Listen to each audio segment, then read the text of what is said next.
Good morning, everybody. Happy Monday. Today is Monday, June 24th, and we are getting ready to get started with week 4 in our book, Things Happen in Threes, within our June journal.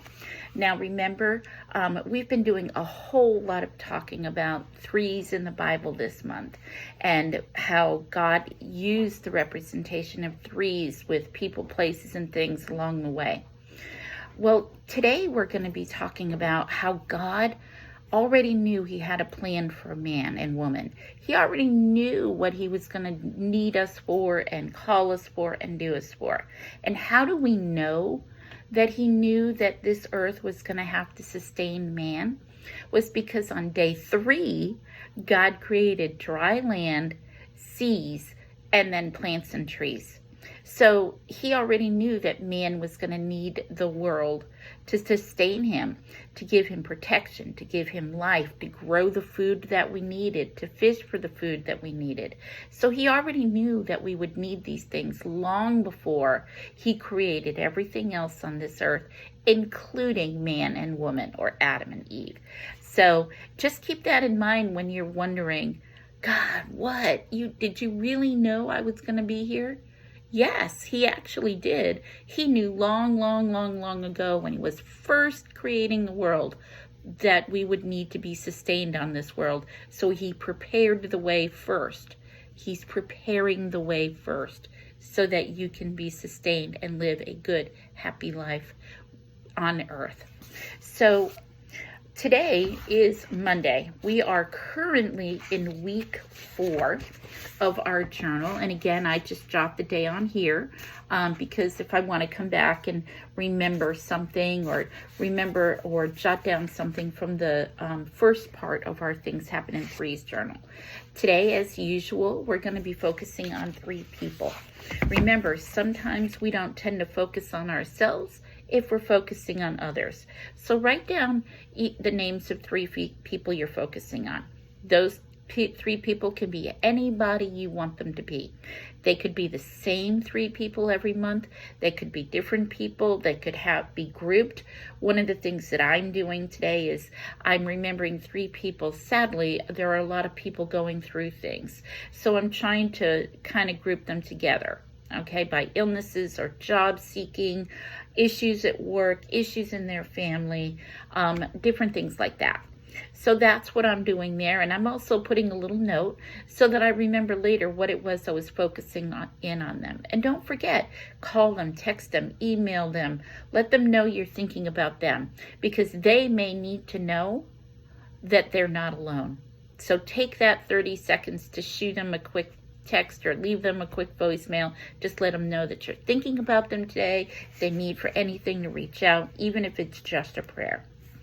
All right, now the second part of what we do every day when talking about Things Happen in Threes is we focus in on a Bible verse.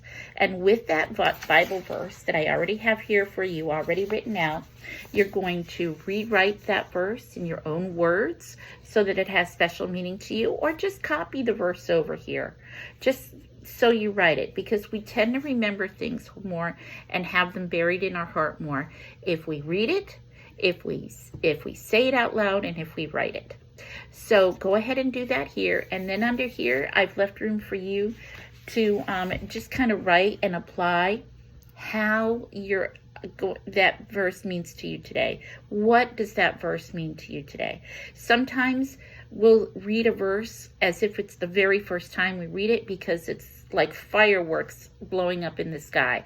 It has brand new meaning for us. It has a new insight that we've not seen before or hasn't related to us before. So write down how it applies to you. And then, of course, when we flip the page, I've left us plenty of room for notes for you either to do a daily journal or write a love letter to the Lord or whine to the Lord about something going on in your life. I like to focus on the 6 steps of journaling. So I use this part here to write down what I'm grateful for today. I write here and confess anything as sin or something that I've been a part of recently. I write here and asking for forgiveness. And then up here, I write down my journal question for today. And today, my journal question, it does go along with our verse, because our verse for today is 2 Corinthians 4:16-18. Therefore, do not lose heart. Though outwardly we are wasting away, yet inwardly we are being renewed day by day. For our light and momentary troubles are achieving for us an eternal glory that far outweighs them all. So we will fix our eyes not on what is seen, but on what is unseen, since what is seen is temporary, but what is unseen is eternal.